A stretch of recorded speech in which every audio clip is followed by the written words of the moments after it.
안녕하세요. 정량 목사입니다. 4월 10일 말씀 묵상 함께 하겠습니다. 신명기 25장 1절에서 19절의 말씀입니다. 사람들 사이에 분쟁이 생겨서 그들이 법정에 서게 되면 재판장은 그들을 재판하여 옳은 사람에게는 무죄를, 잘못한 사람에게는 유죄를 선고해야 합니다. 유죄를 선고받은 사람이 매를 맞을 사람이면 재판관은 그를 자기 앞에 엎드리게 하고 죄의 정도에 따라 매를 때리게 해야 합니다. 그러나 매를 40대가 넘도록 때려서는 안 됩니다. 40이 넘도록 때려서 당신들의 결례가 당신들 앞에서 천이 여김을 받아서는 안 됩니다. 곡식을 밟으면서 타작하는 소의 입에 망을 씌우지 마십시오. 형제들이 함께 살다가 그 가운데 한 사람이 아들이 없이 죽었을 때에 그 죽은 사람의 아내는 딴 집안의 남자와 결혼하지 못합니다. 남편의 형제 한 사람이 그 여자에게 가서 그 여자를 아내로 맞아 그의 남편의 형제된 의무를 다해야 합니다. 그래서 그 여자가 낳은 첫 아들은 죽은 형제의 이름을 이어받게 하여 이스라엘 가운데에서 그 이름이 끊어지지 않게 해야 합니다.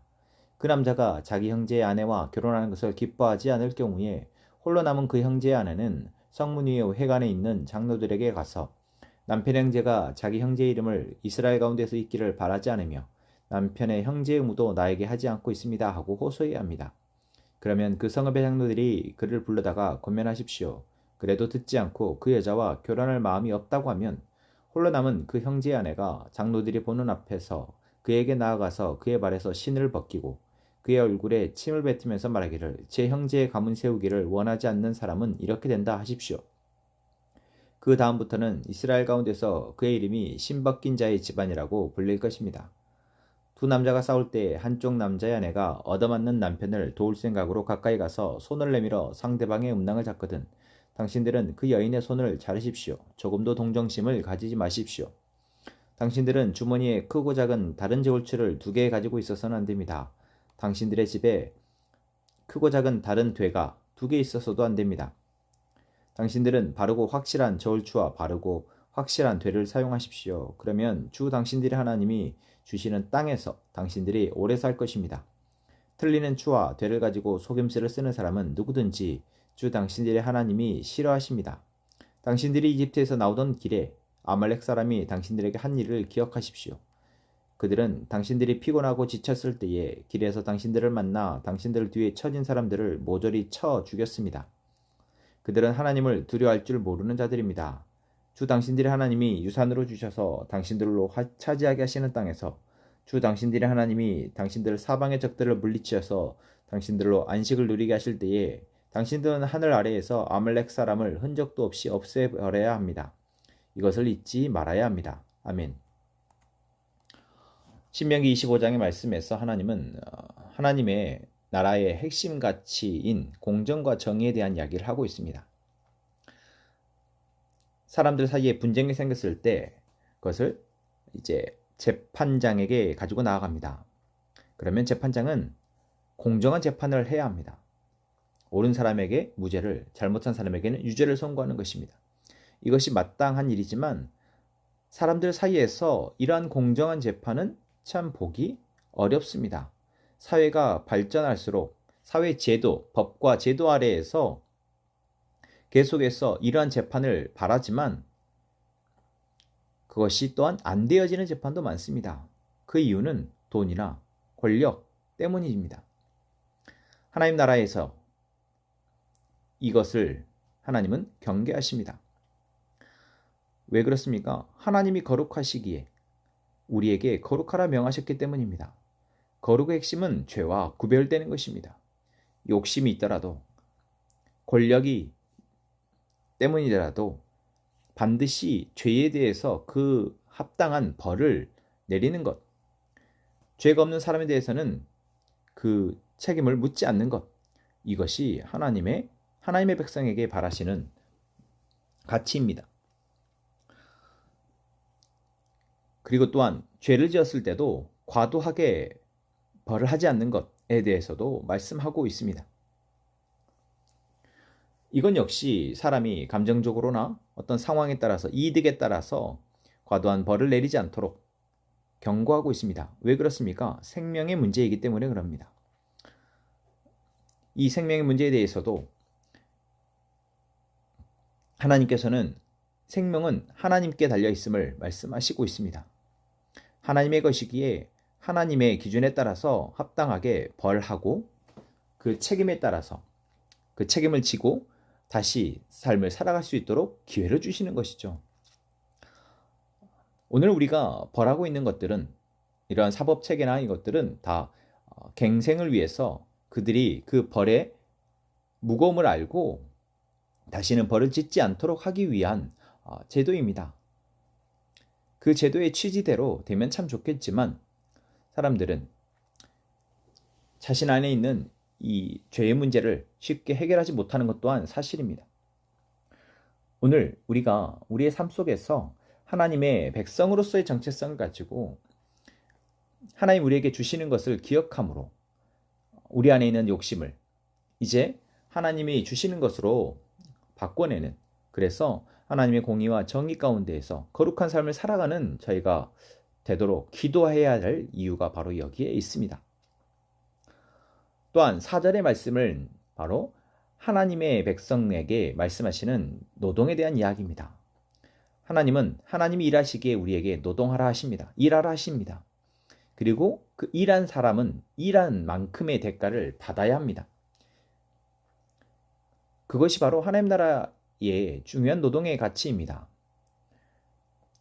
그래서 일을 했는데 그 일에 대한 대가를 정확하게 받지 못하는 것에 대해서도 하나님은 엄히 경고하십니다.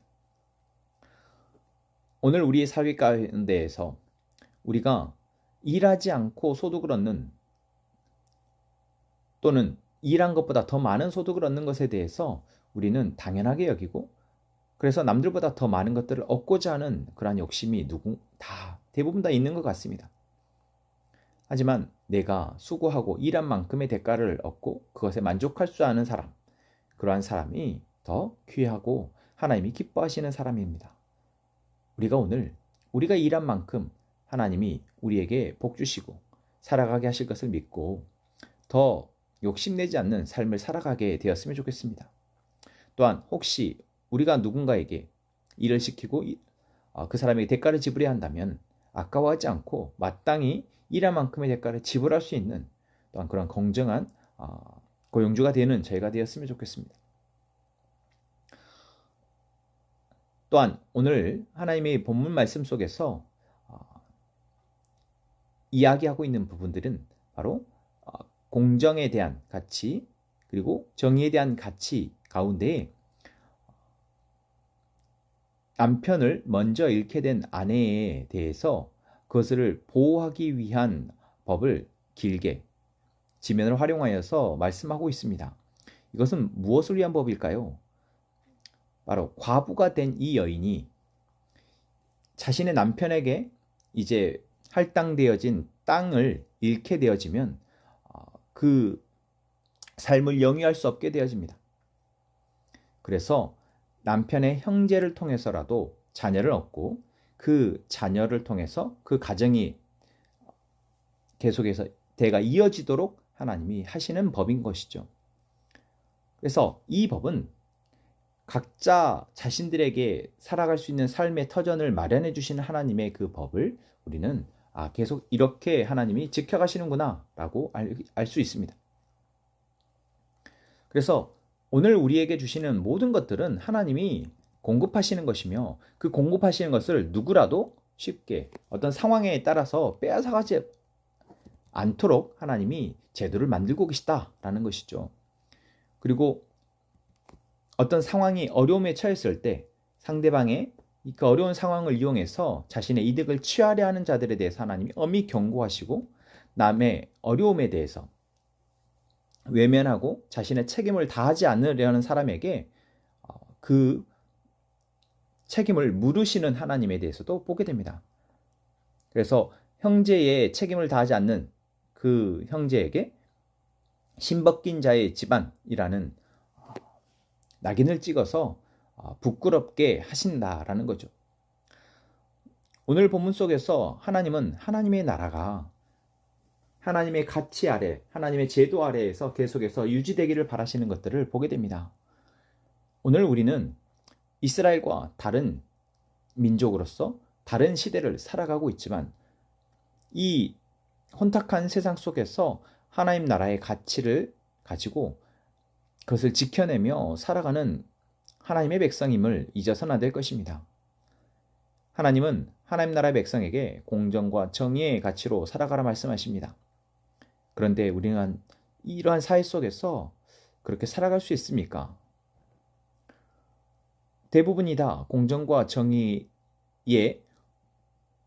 가치 아래에서 살아가는 것 같지만 상황에 따라서 자신의 이익이 된다면 그것들을 쉽게 버리는 또한 사회임을 우리는 모르지 않습니다.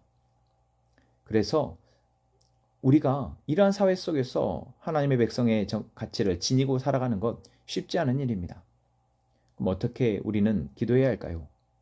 오늘 나의 삶 속에서 나부터 하나님의 백성에서의 정체성을 가지고 공정과 정의의 책임을 지킬 수 있도록 기도해야 합니다. 다른 사람이 아니라 나부터 먼저 그 가치를 지켜내는 자로 살아갈 수 있도록 기도해야 하죠. 그리고 더 나아가서 우리의 가정과 우리의 교회가 그런 하나님의 공정과 정의의 가치가 익숙해지고 삶의 습관이 될 수 있도록 그렇게 회복될 수 있도록 기도하고 조금씩 변화해 가야 합니다. 또한 이제 우리의 가정과 교회가 중심이 되어져서 이 사회 가운데 바로 하나님 나라의 가치가 회복될 수 있도록 우리가 함께 고민하고 나아가야 하는 것이죠. 우리가 여기에 관심을 두고 가까이서부터 계속해서 확장시켜 나가지 않으면 아무 일도 일어나지 않습니다. 우리의 주어진 책무를 우리가 감당할 때, 우리가 계속해서 그것을 기도하며 함께 써나갈 때 하나님이 하나님의 일을 더하셔 일하실 것입니다. 오늘 우리에게 준 이 책임을 감당하기 위해서 기도하며 나아가는 저희가 되었으면 좋겠습니다. 기도하겠습니다. 하나님, 오늘도 우리에게 살아가게 하시는 이 하루가 하나님의 나라와 하나님의 뜻이 지켜지는 회복되어진 나라가 되기를 소망합니다. 이 땅에 살아가는 그 누구도 억울하지 않게 하시고 손해 가운데에서 고통스러워하지 않도록 하나님 그들을 지켜주시옵소서. 그것을 위해 하나님의 공의와 정의가 회복되는 나라가 회복되는 사회가 될 수 있도록 오늘 우리를 사용하여 주옵소서. 나부터 우리부터 하나님의 백성으로서의 정체성을 가지고 공의와 정의를 지켜나가는 저희가 되게 하여 주옵소서. 우리의 가정과 우리의 교회가 그러한 가치를 실현해내는 마중물이 되게 하여 주옵소서. 그렇게 하실 것을 믿고 예수님의 이름으로 기도합니다. 아멘.